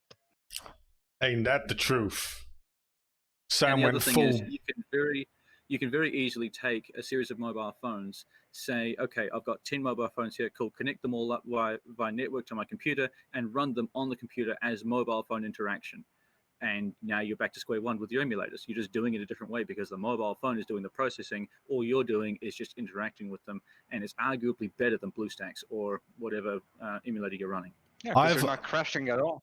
I've already found 2 bots for EVE Echoes. 4 mobile for Android, not even for emulators, for Android. There are already 2 bots. Yeah, because it's so easy to code some of these bots. But I went to search.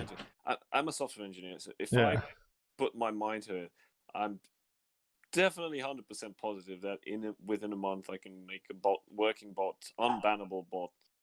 But I'm not that kind of guy. We can talk later, okay, Jakar? We can talk later on. No, be gone, Satan. Well, actually, I can't even joke anymore. So like, someone will like tell the developer I was promoting botting. I do not promote botting. I hate botting. Everything about botting is shit. It ruined a lot That's bad. of the economy in EVE Online, and it will ruin this economy if it's allowed to like really get on its feet. It will be there. There's nothing we can do about it. Nothing the devs can do about it to really eliminate botting, because all you need is just a whole heap of there is. phones. There is something we can do about it. We can make Report. decent corporation mechanics Yes. and actually use the player base and make a really decent player base and just root them out. It's true. It's true. We can do it that way, but then they have put too many restrictions on alliances and corps at the moment for us to be able to do that. Yeah, and obviously the bots that will exist will have to actually climb that paywall, meaning the bots will generate income, right? And there's going to be the paywall for the game, then there's going to be the paywall for bots that can't be fucking found and all of that stuff. Because even like EVE Online have just like, I know about 2 or 3 botting companies that were releasing like Tiny Miner's been killed. There was another one from Russia which got closed down. They had their website closed down. I think they're back up by now. But the bots in EVE Online have just taken a big hit recently in the past month or so. Big hit. Massive. So hopefully they start taking some leaves out of the books. But the developers, they're scared. They're scared because these developers are from China. Now, this doesn't mean that it's just China, but Chinese culture with their gaming, the way that they game, it's allowed and not frowned upon to bot RMT. and to RMT. It's not the same way that it is in the Western culture. So they have a real big fear that it will destroy their game. So they're putting all these restrictions in place. And that's not to say you should blame the Chinese for the restrictions. That's not at all what I'm saying. What I'm saying is that we need to let the devs know that for the global server, at least, they don't need to put this many restrictions on the player base. Especially if they're opening another server later on down the line for the Chinese player base to move to. Especially since now it's highly illegal and prison time can be given for people to play on other servers, on world servers now. So 15 years ago, while I was, it's a bit off topic, but on the bot side, 15 years ago, I was playing, I think, Lineage 2, if you remember the game. yeah. Okay, and I had a friend. He was Chinese, and him and his entire family were actually playing the game, but they were doing it on one account, and they were shifting between who farms what hours. Yes. It was pretty insane, but that was how they did stuff. It was how they had fun. Yes. Actually, pretty different. but me and my dad did the But not same thing. legitimate. Me and my dad did the same thing because he worked night shifts. I was awake in the day, and we would farm in the Dark Age of Camelot. We would farm dragons and the Atlantis stuff and all this kind of stuff. My dad would do it at night. I would do it in the day, and we'd get a lot of stuff using a necromancer and a cleric bot. But bot in Dark Age of Camelot isn't a computer run. A buff bot is just a character you use to buff your main, and it just sits there and does nothing. And every time you just bots. I don't know why. I had to explain that because it sounded like I was using a bot. Would you say? Yeah, basically. What they use? Do you remember that? Do you remember when that was a thing? Fucking That hell. was disgusting. That ruined it for me for a while. The off-grid boosting. Losic was full of it. Do you want to explain to people quickly what that was? Off-grid boosting was Yes. had an alt that was sitting in a command ship or a T3 cruiser that offered boost to your ship. That would sit somewhere in like a safe spot or on station if you're feeling brave. Yeah. And Or just inside sitting there, pod you weren't shield. doing anything to it. Or I don't think, did you get it from the Pulse Shield, the bonuses? I think you did. Yes, you did. no, Yeah. did- used Oracle to did get as from well. The Oracle Industry. did. Yeah. Industry was inside a pod shield. The other ones had to be outside. But Yes. you were like half a kilometer outside of the pod shield, and then if anything threatened, you just came back in, and you were on a pod shield that was going to very vehemently defend you. And you would get boosted in the entirety of the system, no matter where you were. You could be on the other side Everywhere. of the system, like Yep. 50 AU away, and you could get the boost from it. It was ridiculous. It was great. And they weren't any boosts to sneeze at. We were talking like doubling and tripling of the ability to do stuff. Yes. Yeah, Yes. you would have like what 10, 15 kilometers a second Dranios running around with snakes and with fighters with fucking Skynet fighters following them around from carriers in a box. Oh, I remember that. Hey, that's actually an interesting point, though. I was saying earlier that cap chains were not in this game; they weren't effective. But with links, the way they run links might change that. They might introduce an efficiency that will allow you to run an effective cap chain. You have to at the current rate of the game, perfect cap chain you'd have to have three caps on each person, and you could do it. It doesn't matter. The only objective you need for a cap chain is that you give more cap than you spend. Than you spend, Because yeah. if you have two people capping each other, you give more cap than you spend, you have a cap chain. That's all you need. Just the group cap can work. You can get an effective cap chain out of a group cap. For instance, my Logi, the recent one I just tested, I was losing 98 gigajoules and I was gaining 280 from the group cap. Yeah, but the group cap doesn't cost you energy on your ship. It is only costing you fuel, right? At the moment, it costs energy as well. It Okay. does. Yes, it does cost energy as well. It comes up on the tooltip when I fitted it. It came up with an extra 20, I think minus 20 gigajoules. And Okay. have they changed the group module so that it only affects your fleet, or are they affecting every single person within the radius? That I don't know. Because previously it was everyone, and that's why you wouldn't want to use the big module, even though the big module would give you a significant boost of power. See, that's Nina's just said. Nina and Swede just said it only costs cap if you don't have fuel. So that's probably why it was showing up on the tooltip for me. And the fitting window doesn't update. That's why I thought it was both, because it just doesn't update in the window. I didn't know that it was that. But like the group cap can and effectively does do it for the entire. If you have two lodges and you have two caps running, you can effectively, even if you don't cap yourself, you cross over and you do have an effective cap chain for your entire fleet just from two lodgy ships. Because that's 500 cap every cycle. 500 gigajoules, I should say.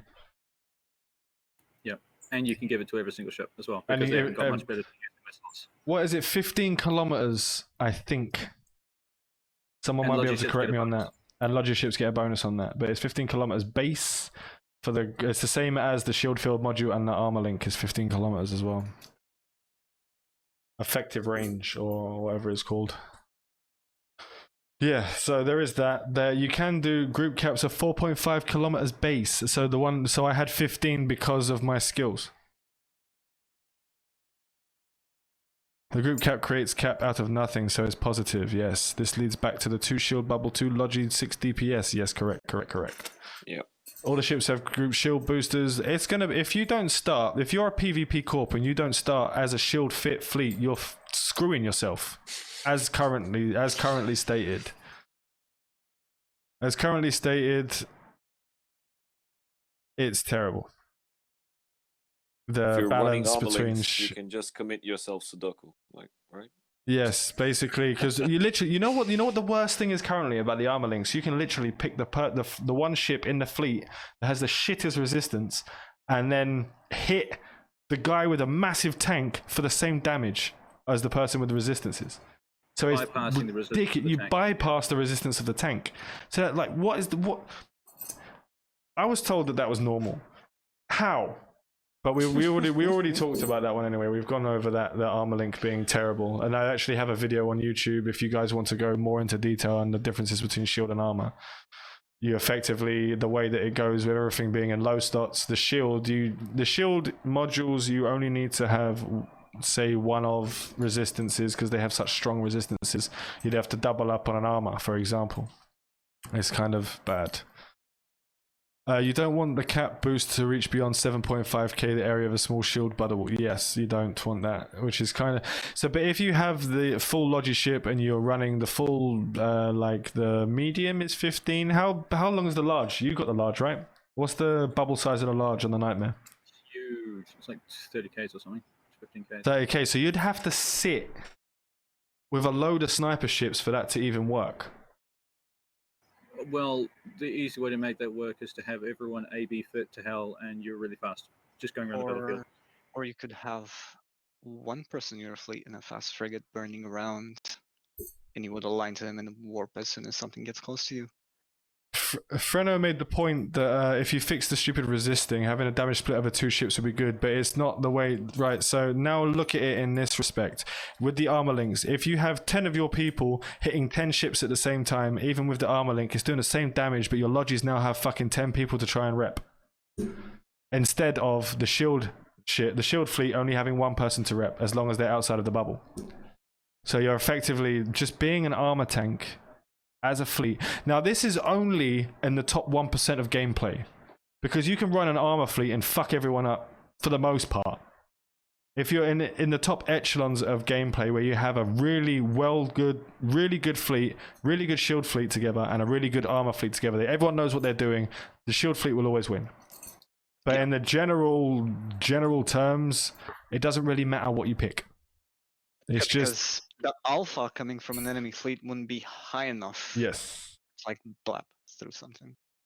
Yeah, but also think what Skippy said. The one with the warp. There's no mechanic for bookmarks and to create warping points and to pre-set up like an area, Like a grid, yeah. an engagement We before found it a way. actually happens. When that hits, when that hits we and the found- bookmarks will be introduced, then the strategy that will actually hit the balls. Alpha tornadoes, please. Oh god, no. Yeah, I with got- the bubble. I got too. popped by an alpha tornado. I hate alpha tornadoes. Fuck those guys. Let's do something that's going to screw with the audit system. Oh god. So take some somewhat expensive loot and go around and jettison them. No one can kill it, and it's warpable. They just need to add the damn bookmarks. I don't know about bookmarks, to be honest. I like bookmarks, but I don't know how they're going to work it. Can you imagine having to load 500 bookmarks on a mobile phone? Oh, I see fields of green, bookmarks everywhere. lag. And I think to Exactly. myself, why the fuck won't it load? Oh god, it's like when you Why had the hell did the it corp. crash? The corp limits. When you open the applications form for the corps, you're sitting there for 20 minutes like. And then they added the 20 member limits each time on the pages, but that was rough. The UI would make bookmarks less practical. Agreed. Scroll through them is annoying as hell. No, don't. Nina, don't what? Swipe, what? What's happening?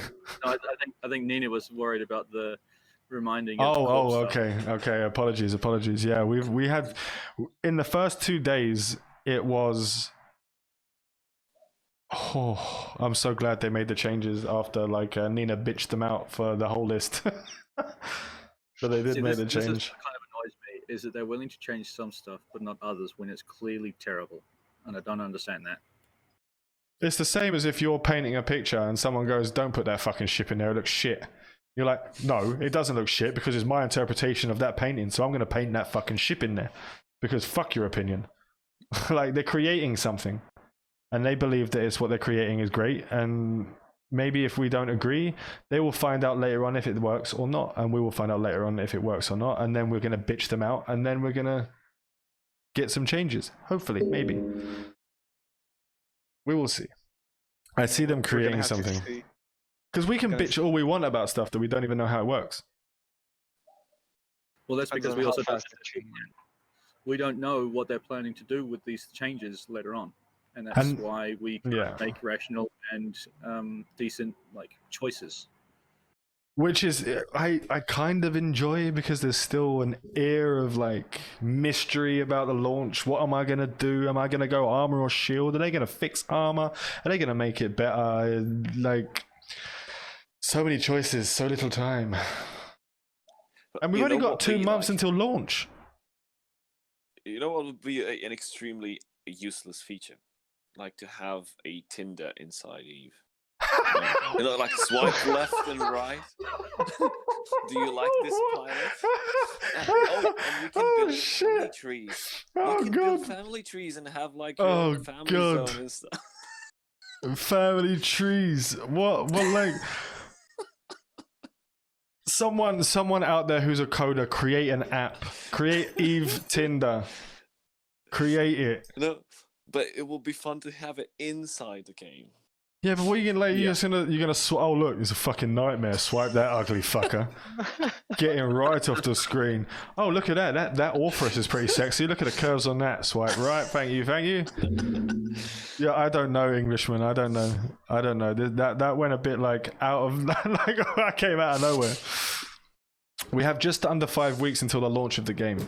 Now, currently, I have been told that we are on track for a launch.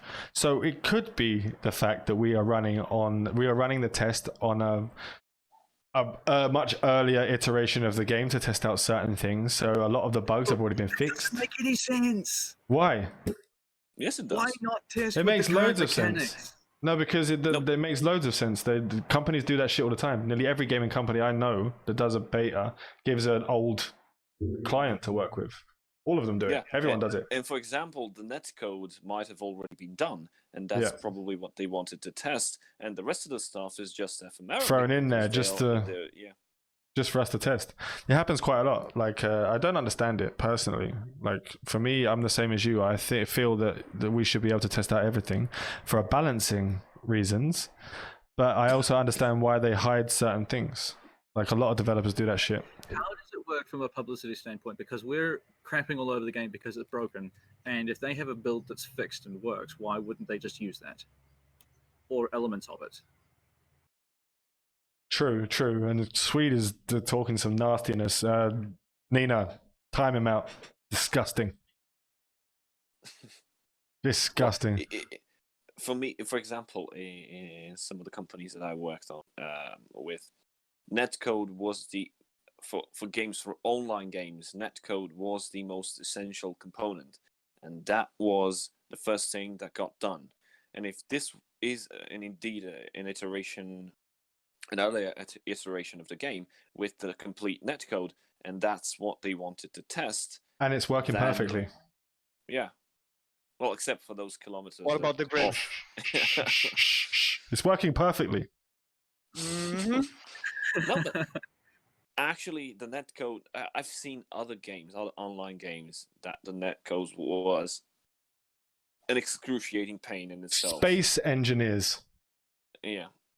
What a dog shit code. Jesus Christ, the worst one I've ever played. Oh, and let's not mention Star Citizen. Star Citizen, that's getting better though. I tried that the other day. It is, but It's after how better. many years and how many funding? 7 years and 10,000 euros down the toilet. Jesus. What a dog if shit the thing. netcode was the objectification here of this test, then the content is pretty much, oh, let's see how they do with the young junk. Oh, they don't like it. We don't care. We've already rebalanced them.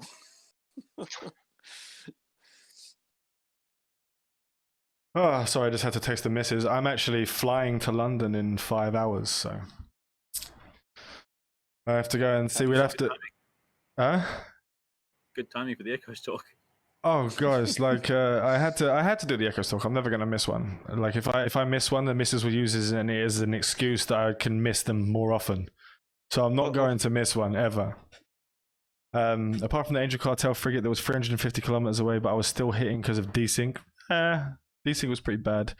I enjoy Space Engineers hype. Space Engineers is a good game, but Space Engineers also has a shitty netcode, and that's why the multiplayer system is fucked.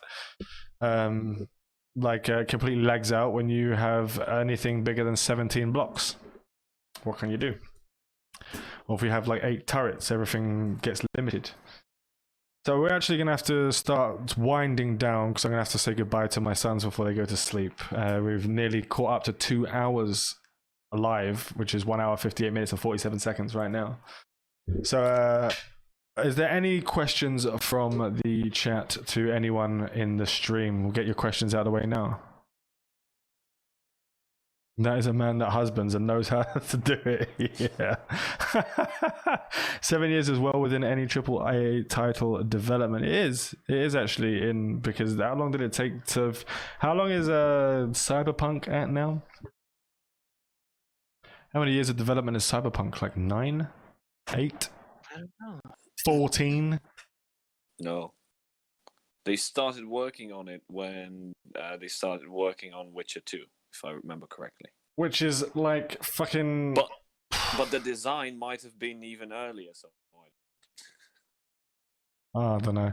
Can you guys state publicly where our base will be in retail? Thanks. Steve, my base in retail. Cheetah 4-4. Not a spy. I'm gonna be in Tazy. Tazy's gonna be where we're setting out from. We're gonna be in Tama. In Tama and Tazy. So Trimark will be in Tama and Sovereign States will be in Tazy. Get those good Caldari shields going. Yes. From up north, sitting in the literal entrance to the north. Not a spy. What's this? Blackmail clipped by. Oh fuck! Who's getting blackmailed? What did he put in there? Probably you. It's probably me saying something stupid. But it's clipped for blackmail, so we got that there. Any other questions from the community? Anyone have anything they would like to ask? Do you guys in the stream have any questions? Or anything you'd like to say? get the Tinder app because Do we get the Tinder app? What is this Tinder? Is it? Oh. no, there were a lot of games developed by. There was, can't remember the developer of Lineage. It's the same one that's been starting doing a lot of these free to play web browser games. Yeah. It's something with N. Something With N. I can't remember correctly, but I've seen something across all these games, and they have like family trees, and you can match your characters together, and you can marry them up and have children, which are other players, of course. Like, what? Skippy, it looks like you've got a fan. What? Yeah, Skippy's a sugar daddy here. Skippy's a sugar daddy. Sugar today. All right, I've actually got this up here, so I'm just gonna spam Jika's. Why did I do that? Oh my god, what happened? We're under attack. What? Where? We're under attack. Sorry about that. I just got a pop-up of Jika's video. It's like boom, diddly, doom, doom, doom, boom, diddly, doom, like House of the Rising Sun or something just started going. I was like, what? Was it House of the Rising Sun? Did no one hear music? Yeah, but it's a cover. It's a cover. Yeah, I just got I'm doing striked. covers as well. I just probably got striked. God damn it. Right, so here's that is Jika's YouTube channel. Please make sure to subscribe to his channel. He will be doing content for You really should ECHOESTALK. text something in there to say it's Giga's channel, because at the moment it just looks like yours. There you go, Gika Fort's channel. Jika Forcha. Okay, that's better. Yes! Close, but not there. Close, yeah. And I can't even pronounce Spanish properly, and I live here. It was less than 4 seconds. You're good. Okay. It sounded like "Don't Fear the Reaper." I don't know what it sounded. It started off like House of the Rising Sun. What is it? No, it is House of the Rising Sun. Boost. It is House of the Rising Sun. Boost. It's a cover of House of the Rising Sun. Twitch channel for to fit the game I was doing the cover for. Community strikes. Community strikes. No. DG, put your YouTube in the channel so people can get on there. He's also going to be working. Oh, sorry, your Twitch as well. He's going to be working with us, and he'll be on here next week to introduce himself. Get wrecked, you guys. You've had too many drinks tonight. I don't make any money. 420. What are we going to cover next week? Next week. Go back to regular topics. We're going to go back to regular topics next week, because unless something specifically massive happens in the next 5 days.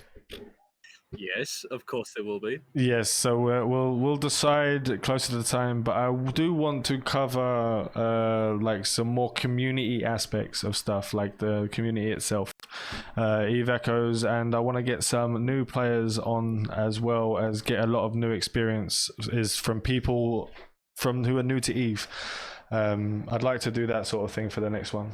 I've got someone who actually brought that to my attention and would like to come on and give their experiences on how they are as a new EVE player. So if you are a new EVE player, make sure to come and check that out. That should be what happens next week. But if I plan something, it always fucks up in the end. We can cover skill planning as a specific topic. Yeah. Skill planning will be something that we will do definitely, because I wanted to make sure during this test before we covered that. Because the skills, some have changed, some haven't changed. We've now been given the Omega system of what skills are blocked by Omega and what ones aren't, for example, etc., etc. So now it's better. So we have a better understanding of a skill plan for an alpha player and the skill plans for the different types of Omega and how quickly we can get to those points. We've covered quite a lot now, right? So it's definitely... we might try and cover the skill planner one as less of a discussion and more of a tutorial style. Yes, so that we go through each skill plan style and maybe companion it with like running through a particular program that we might have either created or found at the time, to give any new players the ability to watch the stream and follow in a program to run a tutorial based this is how I learned to play the game before the actual opening of the game, because planning your skills at the start of the game is so incredibly important to do properly if you want to actually compete, especially at the beginning. It is very, very, very, very important. We will have all the different skill things for all the different types as well. It's not going to be like we'll just say, look, you have to go Caldari, here's just a Caldari skill line. If you fancy going Galente, for example, we will also have that there for you. So there's all going to be all the different options. We're not doing that next week. We'll do that before launch. That'll be done before launch because we need some time to prepare that. We have got most of the stuff together, I believe, because Sam's been working his ass off with some Trimark people that have been working their asses off for some good stuff that you'll be able to see soon. We've got a fairly decent Excel planner at the moment, but we definitely want to make a better one, which is more accessible to everyone. Nina's upset because missiles just win everything currently if you don't have the Yangjung. Nina, remember, EVE is all about testimonials. It was real, you were there, you got scooped to cargo.